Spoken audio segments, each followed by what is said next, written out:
Sorry, I had to secure an interview before I came up here. Thanks so much for coming out. What an amazing day. There are some people who are giving out our Daily Digest sign-up sheets, which you can also sign up at simply at democracynow.org to get our headlines, and we have flyers about where we broadcast. Well, here in Washington, D.C., but also around the country. We broadcast on close to 1,000 public radio and television stations around the country and around the world. How many of you listen to, watch, stream, podcast, read Democracy Now? Fantastic. So, I just flew in from London on July 2nd, on Saturday. I was with the WikiLeaks editor-in-chief, Julian Assange, as he came out for a rare public appearance. About 1,800 people came out. Whatever you think about WikiLeaks, it has changed the world, because information is power. And the amount of information that is coming out right now, if you pay attention, and you got to dig deep if you live in the United States, because the corporate media doesn't really tell the stories very much in a regular way that is deserved when you look at what has come out of this trove of documents, from the Afghan war logs to the Iraq war logs to Cablegate, which is the largest trove of documents ever released of State Department memos and documents in the history of this country. But the stories are terrifying. For example, February 2007, documents come out of two men in Iraq who are standing under an Apache helicopter, and they put up their hands to surrender. The Apache helicopter, the soldiers call back to base, say, what should we do? These guys are trying to surrender. And the lawyer on the base says, you can't surrender to a helicopter, and they blow them away. That's February of 2007. That's the story we now read years later. I dare say, if people knew that story at the time, instead of these documents that come out now, what happened in the coming months might well not have happened, because information can save lives. That same helicopter unit, July 12, 2007, and WikiLeaks released the video that we played on Democracy Now! And dissected with everyone from Julian Assange to soldiers who were on the ground at the time, in an area of Baghdad called New Baghdad. The Apache helicopter is flying overhead. They see a group of men on the ground. Two of those men are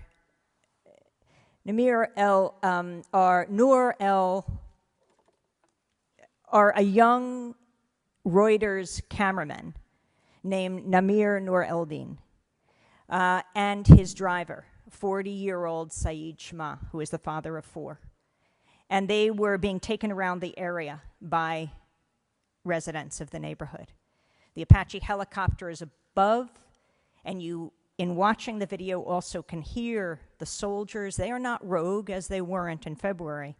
They are going up the chain of command, asking permission to shoot. They're laughing, they're cursing, and when they get permission, they open fire, and they blow this group away. Saeed Shama is crawling away. He's injured but not yet dead, like Namir Noor Eldin, who's died in the explosion. And a van pulls up to help the wounded, to help Saeed, and they open fire on the van, and they kill Saeed. Reuters news service was trying to get this video for years under the Freedom of Information Act. They couldn't. Now, if in February this Apache helicopter and the soldiers in it were exposed, I think there would have been investigation. Americans are compassionate people. They would have been deeply concerned by what had happened, and I think that would have saved lives months later. I think that Namir Noor Eldin and Saeed Shma and the other people who were killed, and the children in the van who were critically injured, they might not have met that fate if we only knew. It is absolutely critical we know what is done in our name. And that's the role of journalism, to expose the truth. And I saw the wonderful panel before of young people who We're asking, what do you want to do? I hope many of you want to go into journalism because it is more needed now than ever. As the great muckraking journalist I.F. Stone said, if you're going to remember 2 words, remember governments lie. And it's so important to remember that because we have to expose the lies. The lies take lives. When we talk about the economy, we cannot talk about the economy in this country without talking about the amount of money that's going into war right now, close to what does, the Nobel Prize-winning economists Joe Stiglitz and Linda Bilmes, a professor at Harvard, say. The wars are now costing us something like $5 trillion. Why isn't this discussed on a regular basis when we talk about how we deal with the deficit in this country? It is absolutely critical that we take the money from fueling a state of war to the states here at home to deal with the essential services that our states need to survive, that people everywhere needs to survive.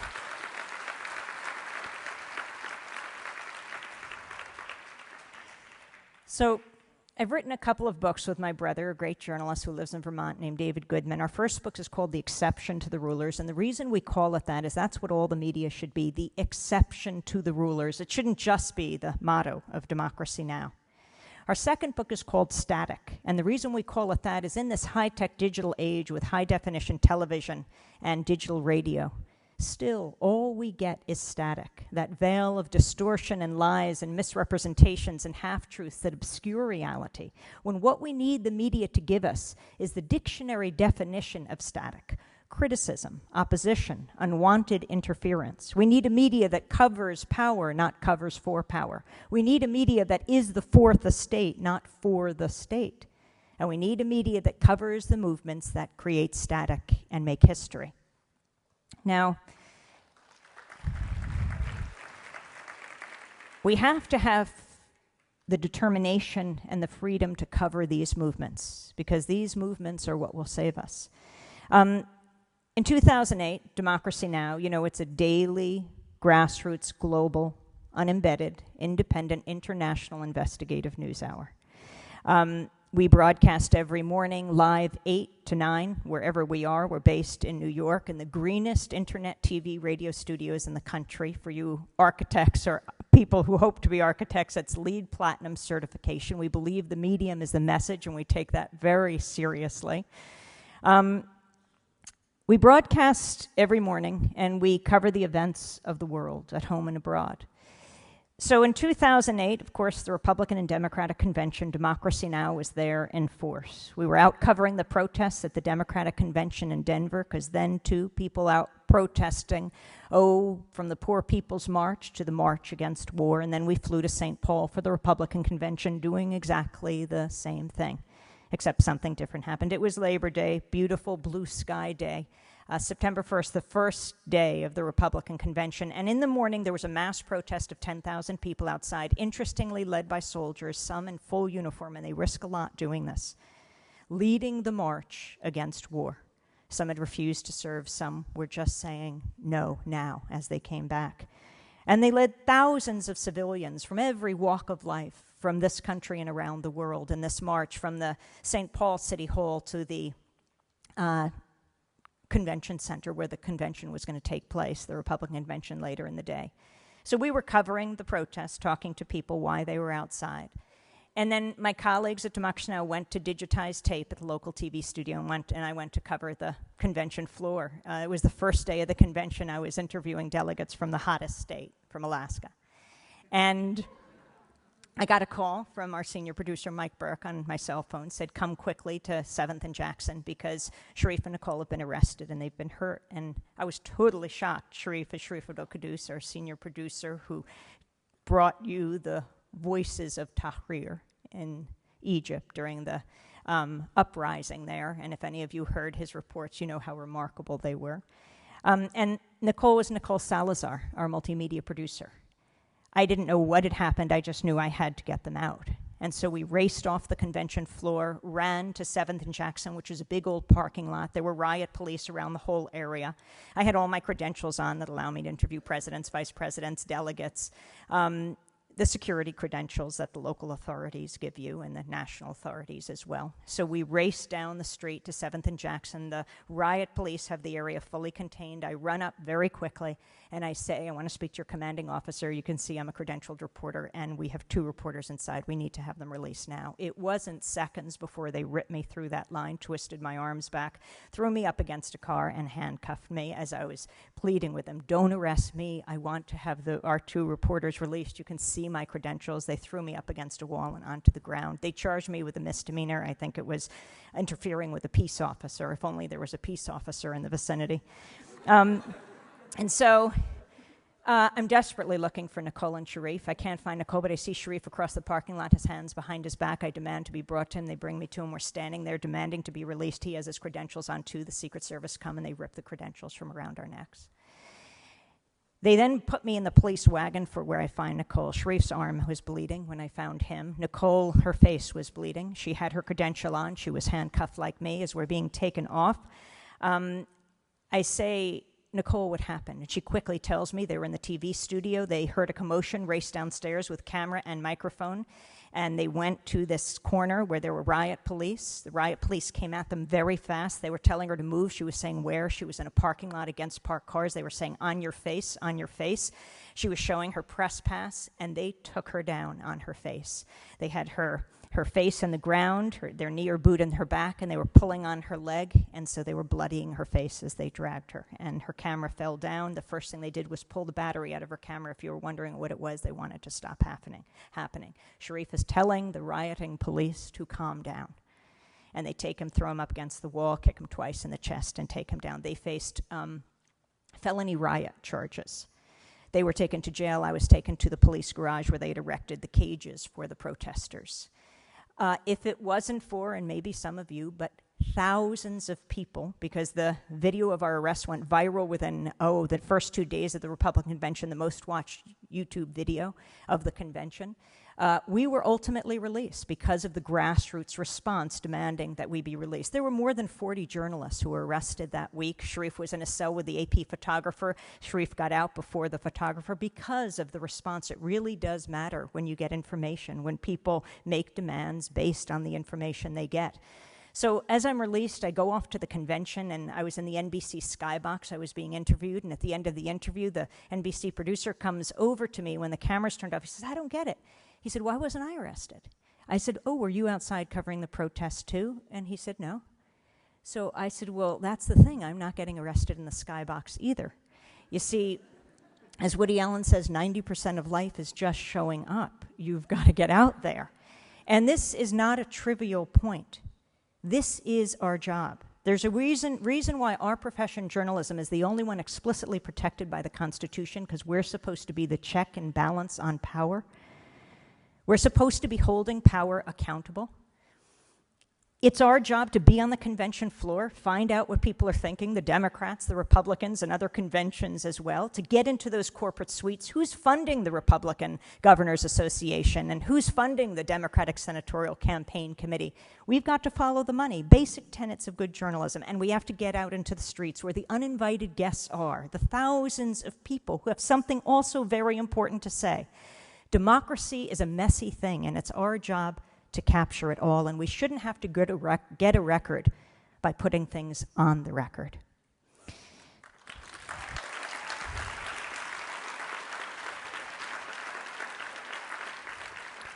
We have sued the Twin Cities Police and the Secret Service. We have to be able to operate freely. The next morning, I went to the news conference of the police chief. At the time, it was St. Paul Police Chief John Harrington. And the police officer who opened the door to the news conference was my processing officer the night before. I said, you not only have to let me into this news conference, you have to let me out when it's done. So I went in, and I asked Chief Harrington. I laid out what happened to Sharif and Nicole and me, and I said, what kind of directions have you given your police officers, and how do you expect us to operate in this environment? And he said, you can embed with the mobile field force, in bed with the police mobile field force. So they are using the model of how to cover war as a way to cover American cities. I think the embedding process has brought the media to an all-time low when covering war. I'm not saying reporters aren't brave when they get there and embedded in the front lines of troops in Iraq and Afghanistan, but if you have reporters embedded there covering war from the trigger end, you have to have reporters embedded in Iraqi hospitals and Afghan communities and the peace movement around the world to understand the full effects of war. The Pentagon called the embedding process a spectacular success. For them, perhaps, but that's why it has failed for journalism and for democratic society in this country. It's not just a violation, our arrests and others, when journalists are impeded of freedom of the press. It's also a violation of your right to know. Information is the currency of a democratic society.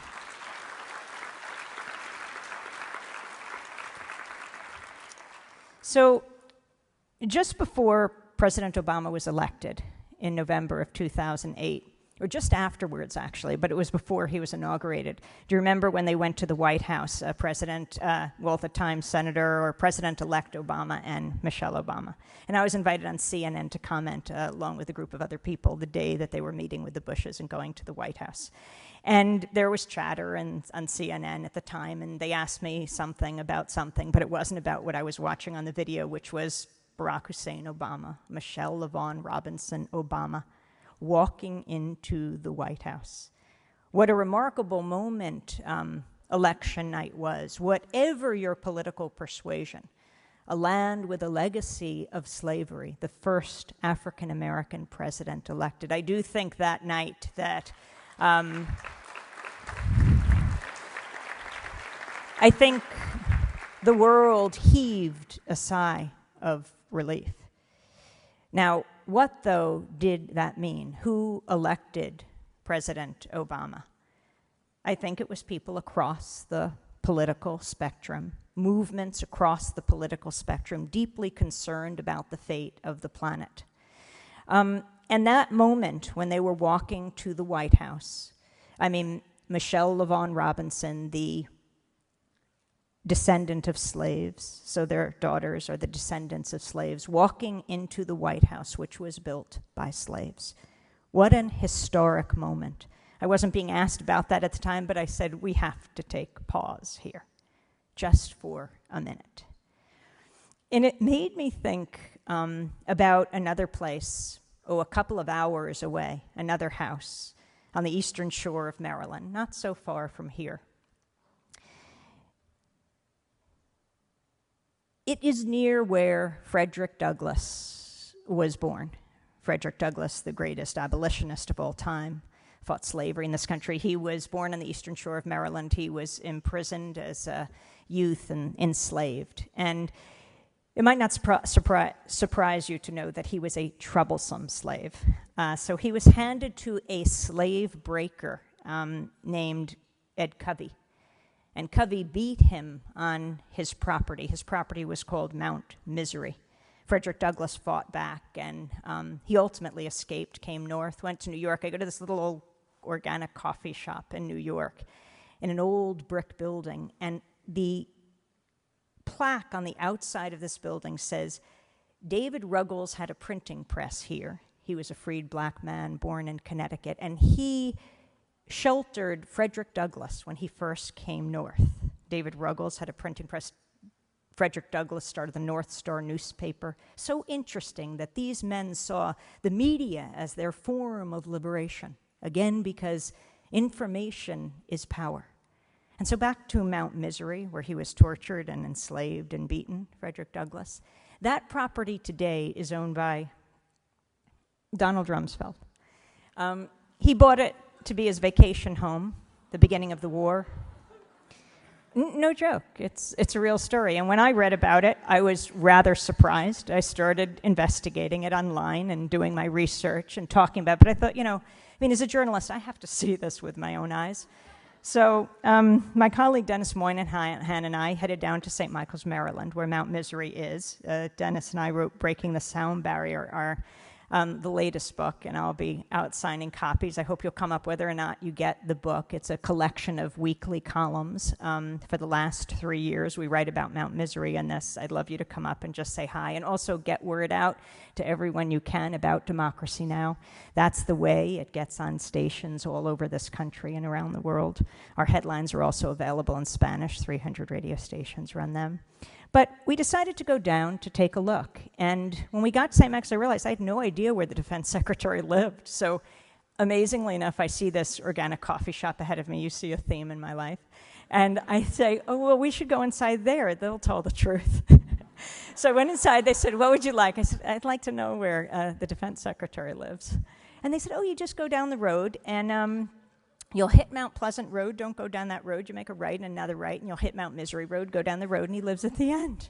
So we went down the road, didn't go down Mount Pleasant Road, and we took a right and another right. Seems we couldn't go right enough. And we headed down the road, and there we saw the black tinted windows of the Secret Service, and we knew we had arrived. I got out with my little camera, and I was zooming in as they were zooming out. And I'm thinking, does Donald Rumsfeld know the significance, the history of this place?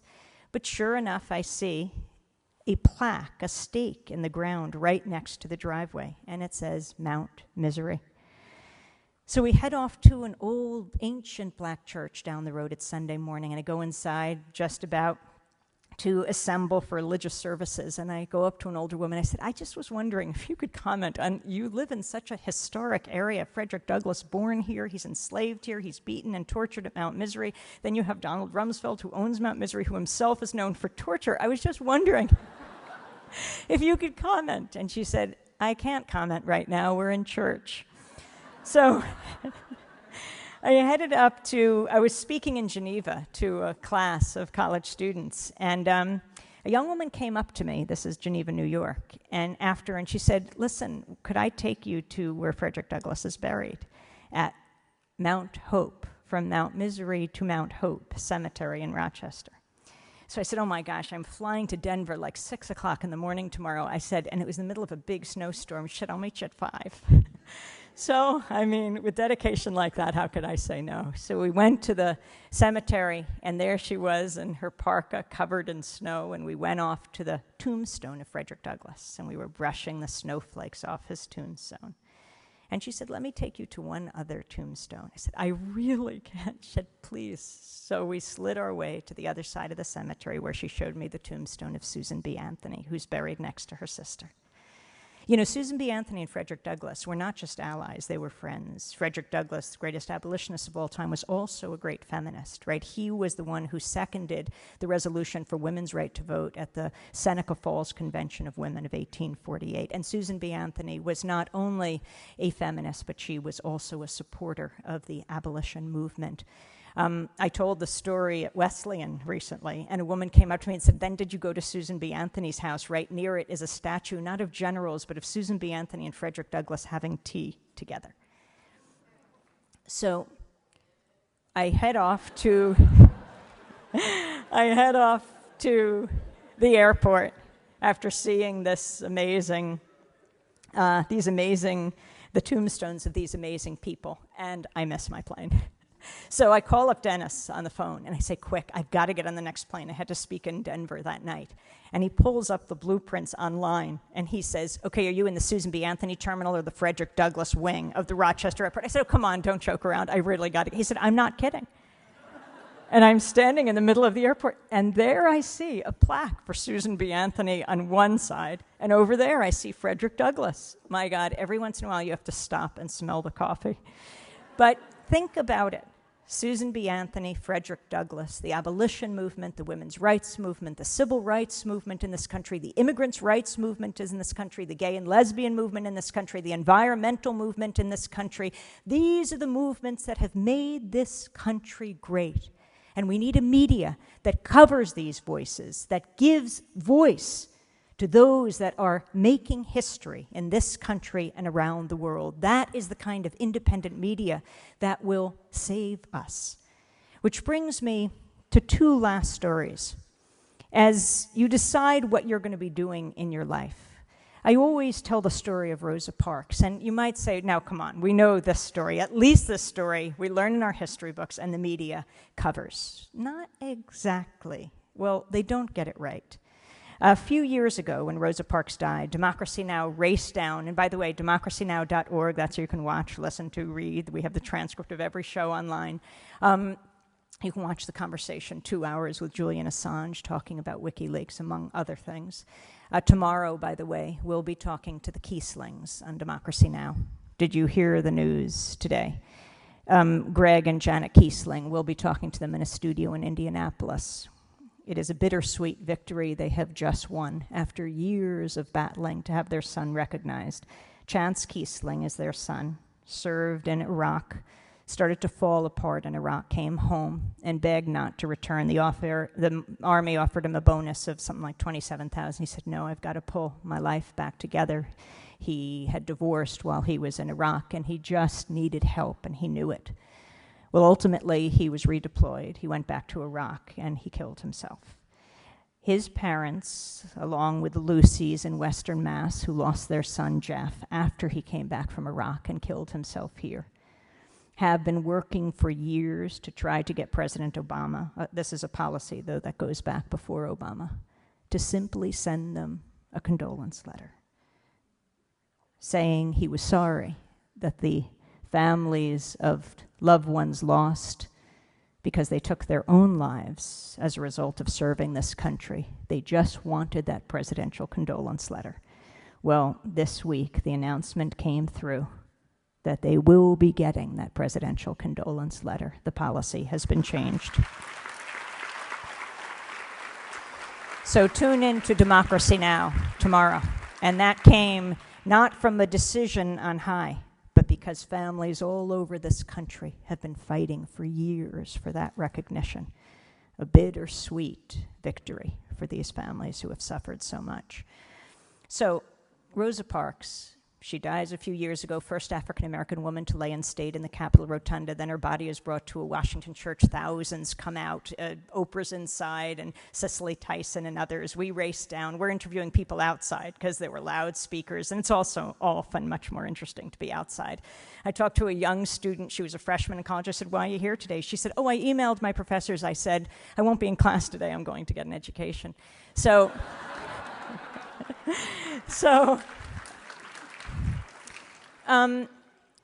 when the media told her story, Rosa Parks' story, they said that, here she was, December 1st, 1955. She sits down on the bus in Montgomery, Alabama, and refuses to get up when the white bus driver says you have to get up for a white passenger. And, in sitting down, she stands up for us all, not just African Americans, but for all of us, because if any one of us is oppressed, we're all oppressed. And the media told that story about how she really launched a movement. But what they said is that Rosa Parks was a tired seamstress, and I quote, she was no troublemaker. See, that's where the media got it wrong. She was a first-class troublemaker. Rosa Parks knew exactly what she was doing on December 1st, 1955. Do you know she was the secretary of the local NAACP? She worked under E.D. Nixon. He came out of radical labor politics. He was the president. He helped to organize the Brotherhood of Sleeping Car Porters, the conductors, with A. Philip Randolph, one of the greatest organizers in this country. He helped organize the 1963 March on Washington. And Rosa Parks had been organizing to challenge the racist laws of the South for years. She had been to the Highlander Center, as Dr. King had been, black and white together, working to most effectively, strategically accomplish change.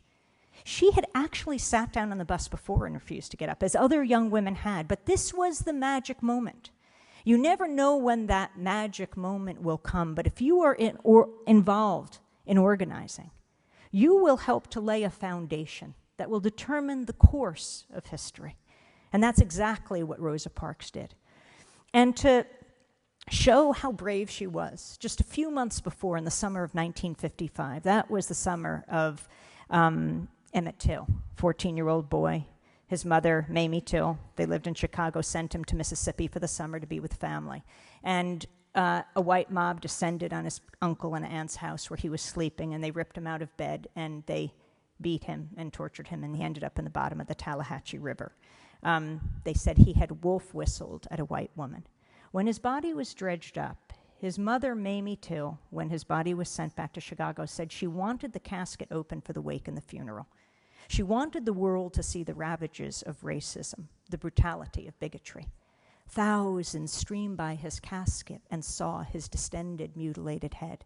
And then Jet Magazine and other black publications took photographs, and they were actually published, and they were seared into the history and consciousness of this country.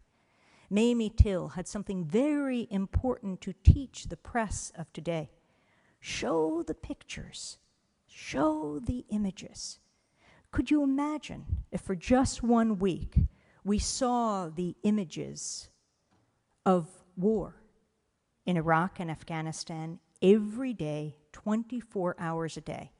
If it was the top story of every TV and radio newscast, the above-the-fold story of every surviving newspaper in this country, photograph and story, on everyone's Facebook wall, the top of every website in this country, every tweet was about war.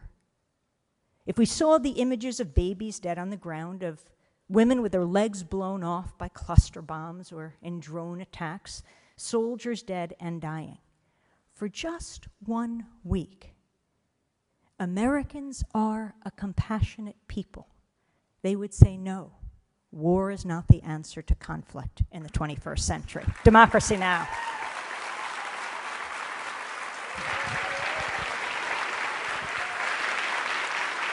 Thank you very much, Amy. Thank you so much.